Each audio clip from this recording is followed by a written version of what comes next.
شب قدر کے نوافل 4 رکعت نفل اس طرح پڑھیں کہ ہر رکعت میں الحمدللہ شریف کے بعد انا انزلناہ 3 مرتبہ اور قل ھو اللہ احد 50 مرتبہ پڑھیں۔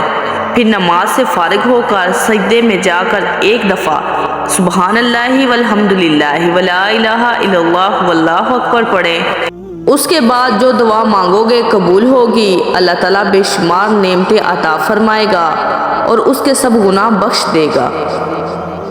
حضرت عائشہ صدیقہ رضی اللہ تعالیٰ عنہ فرماتی ہیں کہ میں نے عرض کیا یا رسول اللہ صلی اللہ علیہ وآلہ وسلم، یہ تو فرمائیے کہ اگر مجھے معلوم ہو جائے کہ فلاں شب کو شب قدر ہے تو اس میں کیا کہوں، یعنی کیا دعا مانگوں؟